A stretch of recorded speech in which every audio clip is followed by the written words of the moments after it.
जलकर खाक हो गए। जमीन बंजर हो गई। धरती के कांपने से 5 रेक्टर स्केल का भूकंप आया। सैकड़ों किलोमीटर दूर लोगों के घर ढह गए। इंसानों ने प्रकृति की ऐसी विनाशकारी लीला को पहले कभी नहीं देखा था। ऐसी घटना हजारों लाखों सालों में एक बार घटती है और मानव जाति उस घटना का प्रत्यक्ष प्रमाण बनी। लोग उस घटना को तुंगुस्का इवेंट के नाम से जानते हैं। तुंगुस्का की वो घटना ऐसी विनाशकारी घटना थी कि उस घटना में संपूर्ण मानव सभ्यता पृथ्वी से विलुप्त होने से बाल बाल बची। उस दिन पूरी मानवता खत्म होने की कगार पर थी। इतनी बड़ी प्रलयकारी घटना, लेकिन फिर भी ये घटना इतिहास की सबसे रहस्यमय घटनाओं में से एक बनकर रह गई। ये घटना इसलिए सबसे ज्यादा रहस्यमय है कि कोई नहीं जानता कि वो विस्फोट कैसे हुआ था।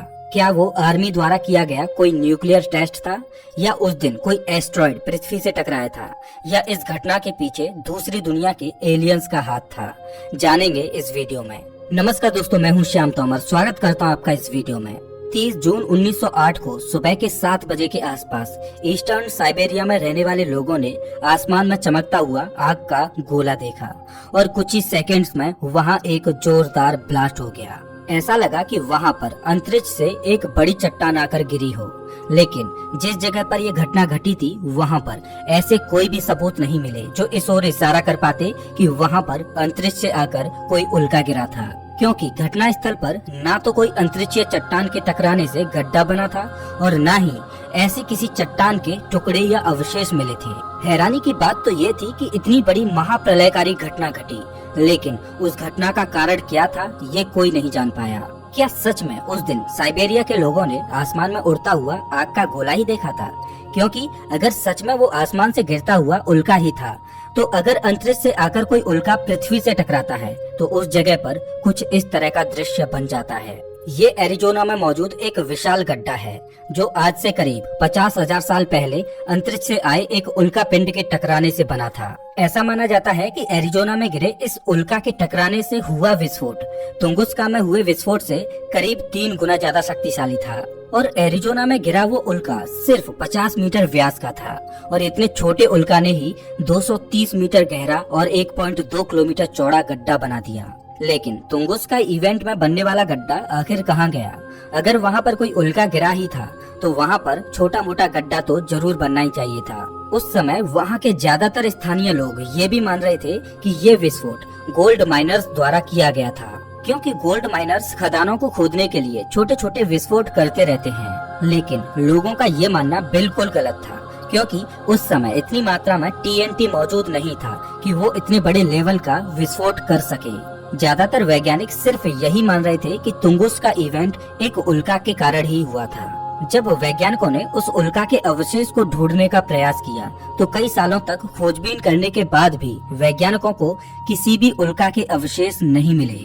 ये बात वैज्ञानिकों की उल्का पिंड वाली थ्योरी पर प्रश्न चिन्ह लगा रही थी। इस घटना के पीछे वैज्ञानिकों ने अपनी अपनी बहुत सारी थ्योरीज दी जो सुनने में तो सच में इंटरेस्टिंग लगती हैं, लेकिन इन थ्योरीज में कितनी सच्चाई है ये कोई नहीं जानता। ये है साइबेरिया की चेको झील। इसका बॉटम एक कप की तरह शेप में लगता है। इसे देखकर ऐसा लगता है कि ये झील किसी उल्का के टकराने से ही बनी हो। वैज्ञानिकों को भी ऐसा ही लगा कि ये झील तुंगुस्का इवेंट से ही बनी है। फिर क्या था? तुंगुस्का इवेंट के 109 साल बाद साल 2017 में वैज्ञानिकों की एक टीम लग गई इस झील की तहकीकात करने में। इस झील की रिसर्च करने पर वैज्ञानिकों को पता चला कि चेको झील तो करीब 280 साल पहले बनी थी। हो सकता है कि यह झील किसी उल्का के टकराने से ही बनी हो, लेकिन तुंगुस्का इवेंट से इसका कोई संबंध नहीं निकला। इस घटना को 100 साल से भी ज्यादा का समय हो चुका है, लेकिन आज भी वैज्ञानिकों के लिए ये घटना सिरदर्द बनी हुई है। आखिर उस दिन आसमान में चमकता हुआ वो आग का गोला क्या था? वो भयानक विस्फोट कैसे हुआ? कैसे हरा भरा जंगल जलकर खाक हो गया? और आखिर कैसे एक उल्का टकराया लेकिन उसने अपना कोई सबूत ही नहीं छोड़ा? आज के दौर में वैज्ञानिक ऐसा मानते हैं कि हो सकता है कि वो उल्का 60 मीटर चौड़ा रहा होगा और जब वो पृथ्वी के एटमॉस्फेयर में प्रवेश किया होगा तो पृथ्वी के वायुमंडल द्वारा उस पर अवरोध उत्पन्न होने के कारण वो जमीन पर टकराने से पहले ही पृथ्वी के सरफेस से 10 से 15 किलोमीटर ऊपर ही ब्लास्ट कर गया होगा।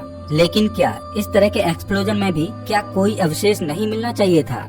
लेकिन वैज्ञानिकों को तो कुछ भी नहीं मिला। 2020 में वैज्ञानिकों ने तुंगुस्का इवेंट की एक और थ्योरी दी कि हो सकता है कि वो कोई आयरन एस्ट्रॉइड हो और वो पृथ्वी के एटमॉस्फेयर में प्रवेश भी किया हो, लेकिन पृथ्वी के सरफेस को हिट किए बिना ही वो फिर से अंतरिक्ष में चला गया हो। वो एस्ट्रॉइड करीब 200 मीटर चौड़ा रहा होगा और उसकी स्पीड करीब 20 किलोमीटर प्रति सेकंड रही होगी और वो पृथ्वी के पास से करीब 15 किलोमीटर ऊपर से ही पृथ्वी की टेंजेंट को फॉलो करते हुए निकल गया होगा। वैसे ऐसा संभव तो है कि अगर कोई एस्ट्रॉइड पृथ्वी की एस्केप वेलोसिटी से तेज गति से पृथ्वी के एटमॉस्फेयर में प्रवेश करे और पृथ्वी की सतह से टकराए बिना अपने रास्ते को थोड़ा सा बदलते हुए दूसरी ओर से अंतरिक्ष में वापस चला जाए। जैसा कि स्थानीय लोगों ने बताया था कि उन्होंने आसमान में आग का चमकता हुआ गोला देखा था और दूसरा शॉक वेव से दूर दूर तक घरों की खिड़कियां टूट गई थी। लेकिन अगर ऐसा हुआ होगा तो जंगल में आग कैसे लगी, धरती की सतह कैसे कांपी? ये सवाल इस थ्योरी पर भी प्रश्न चिन्ह लगाते हैं।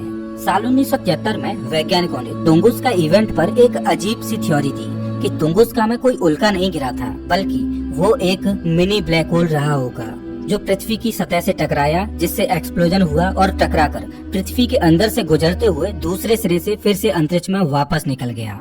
लेकिन ये थ्योरी भी बिना सिर पैर के लगती है, क्योंकि अगर कोई बहुत छोटा सा ब्लैक होल ही पृथ्वी की सतह से होकर आर पार गुजरेगा तो वो छोटा होने के बावजूद भी पृथ्वी को निगलकर तबाह कर जाएगा। अभी तक तुंगुस्का इवेंट पर वैज्ञानिकों की जो थ्योरी सटीक लगती है वो ये कि हो सकता है कि कोई उल्का पृथ्वी की सतह से टकराने से पहले ही जमीन से 10 से 15 किलोमीटर ऊपर ही ब्लास्ट कर गया हो, जिससे जंगल में भी आग लगी हो, शॉक वेव भी पैदा हुई हो और उसके अवशेष धरती पर पहुंचने से पहले ही इवेपोरेट हो गए हों और वहां कोई भी गड्ढा नहीं बना। लेकिन ये थ्योरी भी उस दिन तुंगुस्का में घटी सारी घटनाओं को पूरी तरह से एक्सप्लेन नहीं कर पाती और इसीलिए ये महाप्रलयकारी घटना इतिहास के पन्नों में रहस्य बनकर रह गई। आज भी वैज्ञानिक इसकी गुत्थी को सुलझाने में लगे हैं, इस घटना पर नई नई थ्योरीज देने में लगे हैं, लेकिन इस घटना की सत्यता को कोई नहीं जानता। दोस्तों, आपके इस घटना के बारे में क्या विचार हैं? प्लीज कमेंट बॉक्स में जरूर बताएं। अगर आपको ये वीडियो अच्छा लगा हो तो इसे लाइक करें और ऐसे ही वीडियोज के लिए चैनल को सब्सक्राइब करें, साथ ही बेल आइकन दबाएं।